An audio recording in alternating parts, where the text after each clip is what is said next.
Hey, calculus people, this is 1.2.6, where I'm going to recap some of the function notation work you just did, and then show you how it ties into calculus language and start to actually transition you into the world of calculus. So I'm going to start off with a little game. I'm going to show up just some function notation language, and I want you to look at, as I do this, can you predict what the actual function is that these relationships belong to? So we have f of 3 equals 9. Just saying when I plug in 3, I get 9, so not a lot of help there. F of 5 is equal to 15. Maybe you have some idea of what the function is. F of negative 2 equals negative 6. I think by now, hopefully we can see the pattern, and my question is, okay, based on this function, the function f of x, what would f of 7 be? Well, maybe by now you realize it looks like whatever the input is, we're multiplying by 3, and you are correct. So this f of 7 would be 21 because this is the function f of x is equal to 3x. So it's whatever you put in as the input, the output is 3 times that value.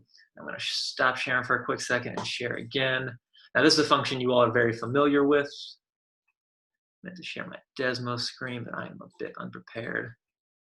There we go. So you're used to this function. That's just saying y equals 3x. But here we see this function right here. What's cool is all those points. Let me do a quick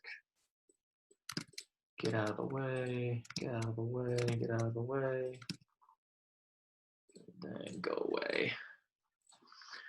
We could do a quick, like all the points you just saw.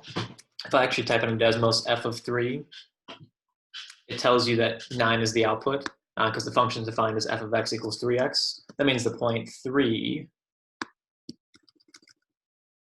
9 is directly on this function. We can see it right here. So 3, 9, when x is 3, y is 9. Similarly, let's see if I can do a little copy and paste over top of that. Like you plugged in before, and I plugged in negative 2, we got negative 6. We can clearly see that that point's also on the function. That's what function notation language is saying. I'm going to see if I can, I can annotate. Whenever we see f of 3, all function notation is, it's asking the same question. In the case of f of 3, a really precise example. F of 3 is saying, when x equals 3, what is the y value or the output value? That's what function notation is asking over and over and over again. It's saying, when there's a certain input value, what is the output value? I bring that up to say that limit notation is very, very similar to function notation. And so the power of calculus language is that it's asking a very similar question, but it has an important distinction. So when we talk about limits, I'm going to show you all some limit language, which you saw in previous videos. Go away, please. Seriously, go away. Oh my gosh. Mouse, gone.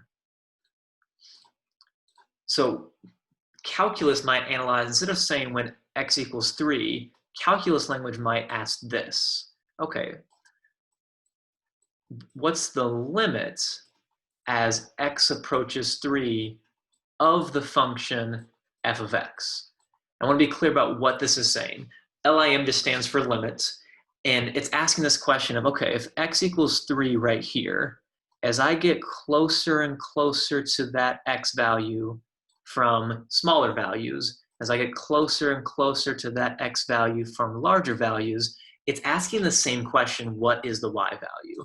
So to show you exactly what limit language is asking, this limit notation that I just wrote down is essentially saying this. As the x value gets closer and closer to 3, what is the y value getting closer and closer to? That's the important difference about calculus language. Function notation is saying, hey, here's the input, find me the output. Here's what I'm inputting, what's the y value, what's the output. calculus with limit language is asking a very similar question, but it's like a little more cautious. It's like as I get closer, as I kind of pinch towards that x value, what's the y value we seem to be getting closer to? And in this case, the answer would still be 9. As I get closer and closer to 3, well, this limit equals 9, because as I get closer to 3 from either side, the y value is 9. So a lot of times you'll see early on that function notation and limit notation are going to produce the exact same output, but here's the really cool difference. So now I'm going to annotate. I'm going to clear everything, clear all my drawings. I'm going to get rid of all this stuff. So exit out of that, and go away, go away. So now we're going to analyze this, because in calculus, we're going to analyze a lot of rational functions and a lot more complicated functions than just y equals 3x. So what's cool here is we can still use function notation language. Just like this point right here is clearly defined. If I asked you all, for example, if I asked you all, hey, like what is f of 1, and that's not f because it's the g function. What is g of 1? Is it saying when x is 1, what's the y value? Well, it's very clearly 0. Limit notation would be asking a similar question, as x values, so what's the limit as x values get closer and closer to 1? So if I got really close to 1, so I approach it from that side, I got really close to 1 as I approach it from the left side, it looks like the y value is still 0. So in this case, I have the exact same output.